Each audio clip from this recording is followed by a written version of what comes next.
vipers, how will you escape being condemned to hell? For you are like whitewashed tombs, all of you, which outwardly appear beautiful, but within are full of dead people's bones, profaning my father's house, and all uncleanness. For you also outwardly appear righteous to others, but within, stop making my father's house a place of business. No! You are full of hypocrisy and lawlessness. You build the tombs of the prophets. Look what you've done to my father's house. But in your actions, you now reveal that you are sons of those who murdered the prophets.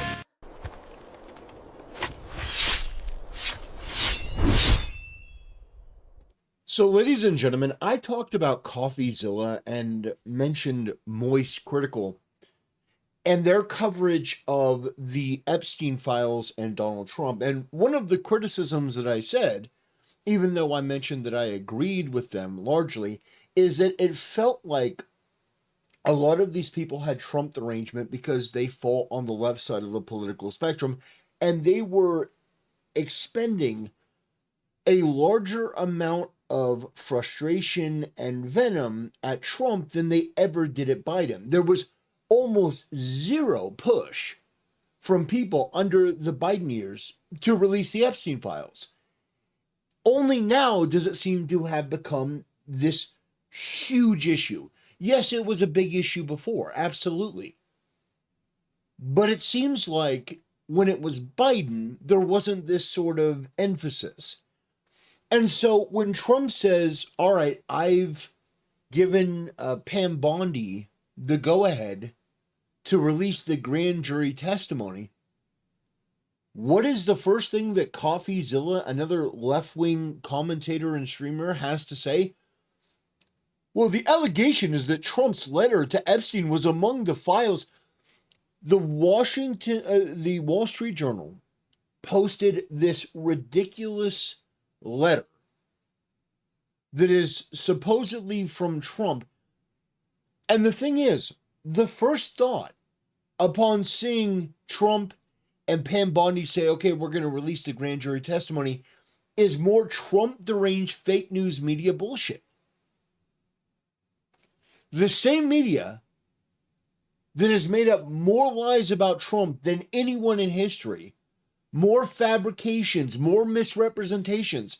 The first thing that this guy does is immediately believe and put out the narrative that, oh no, this must be real. And it was part of the DOJ. And that's why this whole thing is coming out. It's like, it's such conspiracy theory bullshit. Now, I'll be honest. I know a lot of people are fans of CoffeeZilla. I think he's done some good work, but I think he's also been disastrously wrong. And I think that this sort of super sleuth YouTube content culture is more about like true crime for guys. I think that's exactly what he represents. It doesn't mean that there's not legitimacy to some of the stuff that he points out, like when he went after Logan Paul and CryptoZoo. I thought that was perfectly legitimate. But this is also a guy that sells a shirt that says crime is legal. Because Trump started a crypto coin and this guy didn't like it, so he spurged out and did this pathetic and embarrassing tantrum about that everything's a scam, and if you don't agree with me, well then now crime is legal. Yeah, I have major criticisms for CoffeeZilla. I think that he was wrong about Carl Jobst. I think that with Billy Mitchell, that whole situation just completely derailed. Most Critical was somebody that headed up that spear, and it completely blew up in their face. That court case single-handedly saved Billy Mitchell's reputation because now he's posting these edgy, comments about Carl Jobst and other people, and who is he going to sue next? Yeah, and people are like, yeah, this guy definitely cheated, but at the very least, he's entertaining, and you got, people like Brandon Herrera and Donut Operator going out and saying, yeah, I bought your hot sauce. It's just very interesting. There's almost like a cartel within the content creator space where you have to conform to these certain beliefs, and I just don't. I'm not Trump deranged. I'm not left wing. I'm not somebody that buys into every anti-Trump narrative because I have a criticism of Trump. I think that Trump's handling of the Epstein files was terrible. It was atrocious. One of the biggest tactical blunders of his time in politics. If I were Trump, I would have made a spectacle of the Epstein files. I would have been like, we're not just going to release the Epstein files. We're not just going to release it into the ether. We're going to create a committee like the January 6th committee, but actually with the intent of not just, getting one political candidate not to run for president. We're going to get to the bottom of this. I would have had a Epstein committee. An Epstein committee that was designed to disseminate the information in a way that the average American could understand and also was a little bit sensationalistic. Everyone loves a shit show and a, ridiculous spectacle. A ridiculous spectacle, the Super Bowl and all these other things. People love pageantry. And Trump should be the master of that, but he's made some huge blunders. One of the biggest blunders that Trump made, I don't know if you remember this about his first term, but he talked about doing an award show for fake news. So basically like doing an award show and giving these like Razzies to the fake news that put out these articles and these stories that were completely and totally fabricated. Now that would have been a brilliant idea. What it ended up being is they just posted a tweet. Like, winner of the worst story of the year goes to the New York Times. No, they should have done a whole thing with pomp and circumstance and pageantry, and it would have been hilarious. And people would still be talking about it today. You call it the fakies or something. The fakies, the biggest names in fake news. But here's the deal. The DOJ should release everything that isn't CSAM/victims so we can see if it's true or not. Already, the spin is that, well, the letter's real, and that's this guy's allegation. Anyone who believes that letter is real is retarded. You are an absolute retard. And by the way, we're already going to get that as it relates to the letter because Trump is suing the Wall Street Journal. Yeah, that's right. For those who may not know, Trump announced as soon as they released that letter, Trump is suing the Wall Street Journal. And that's not me being hyperbolic. That's not me speculating like CoffeeZilla is here. No, Trump said that he is suing the Wall Street Journal. Let's see here. Let's see here.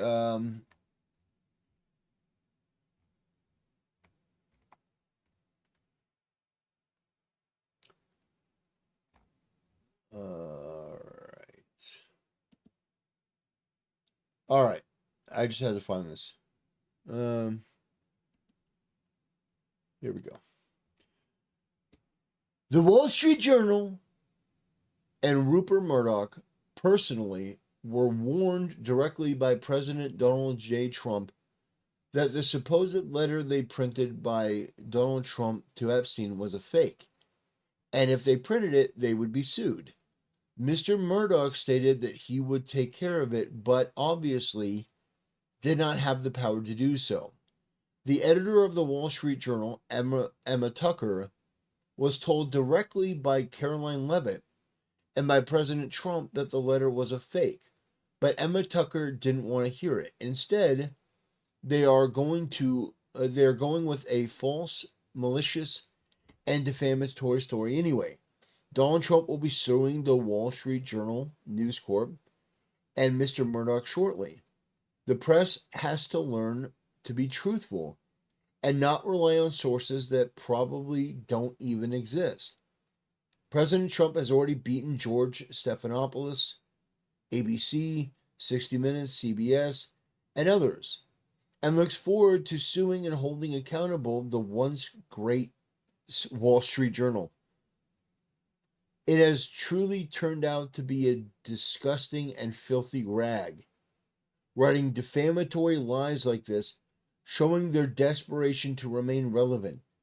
If there were any truth at all on the Epstein hoax as it pertains to Trump, this information would have been revealed by Comey, Brennan, Crooked Hillary, and other radical left lunatics years ago.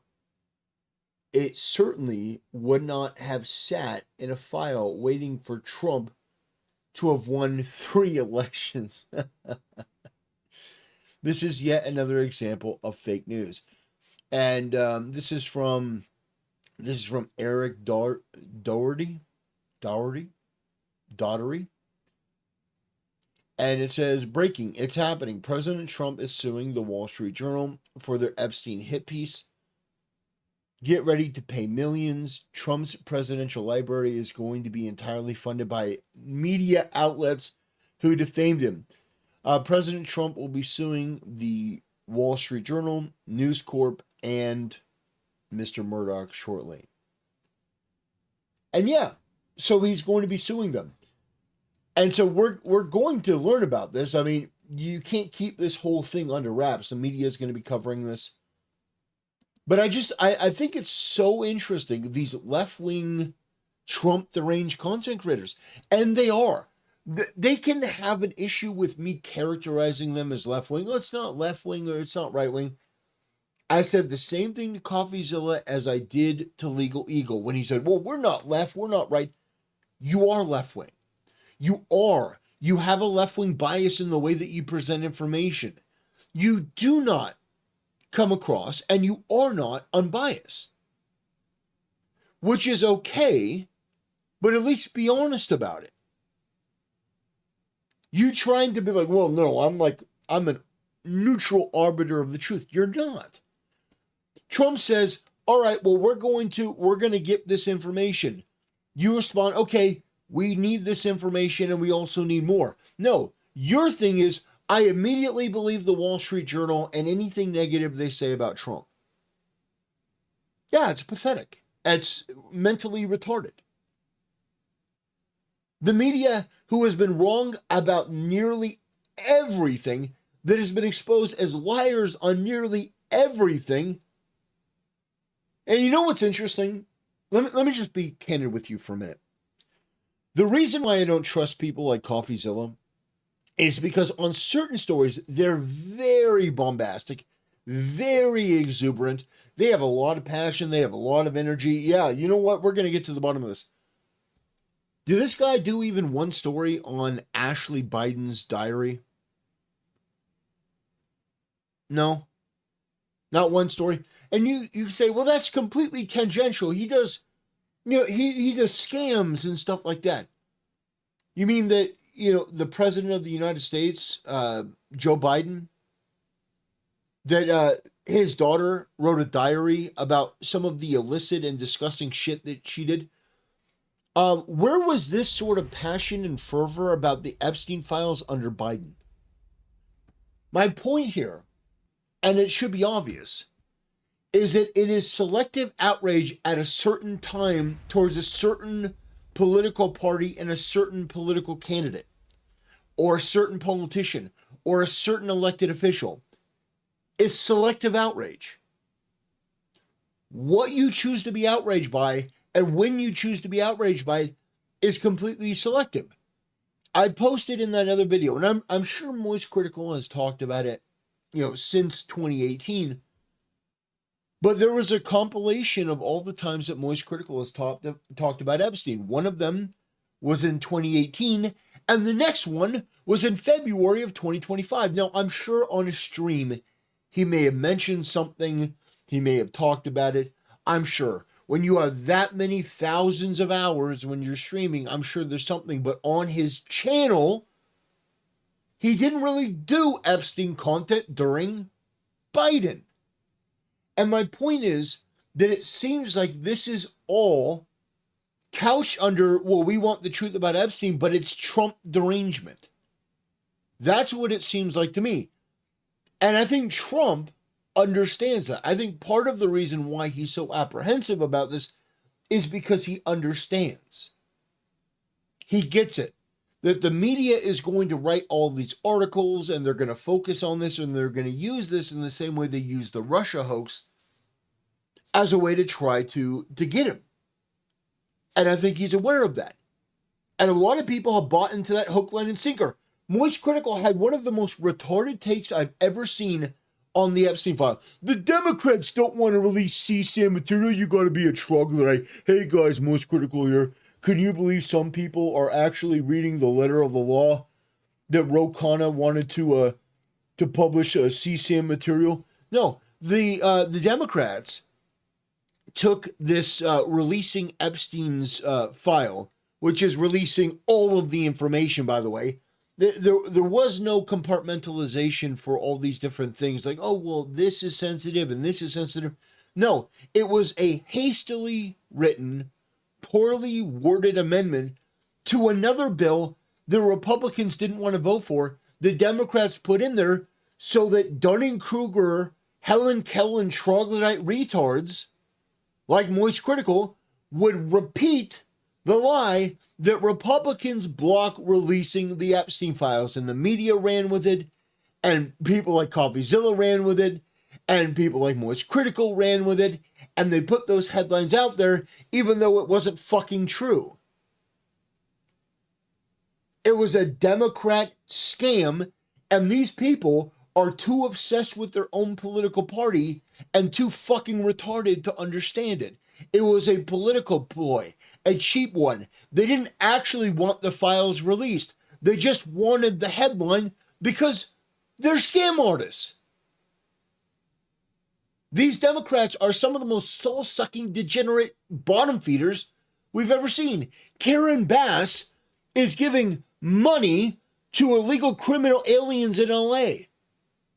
Do you think that CoffeeZilla is going to do a story on that? Do you think he's going to cover that? Hell no. That's one of the biggest scams in politics right now. Not going to touch it because it's not a Republican, it's not big enough for me to cover if I'm CoffeeZilla. Yeah, it's not big enough. No, I'm going to talk about other things. Other things. Yeah, it's not big enough that an elected Democrat politician, a mayor, decided that they are going to give money to criminal illegal aliens who have had family members that have been detained and deported by ICE. Anyway, ladies and gentlemen, this story from Trump is a win. I know that some people will try to reframe it, but it is a major, massive win. And I'm very glad that Trump is finally releasing the files. Do not let up, even for a second. Continue to hold his feet to the fire, and maybe we'll get the whole list in our lifetime. Wouldn't that be great? That'll do it, ladies and gentlemen. I want to thank you for supporting the channel, allowing me to say what's in my heart. Thank you so much for watching, and I'll see you next time.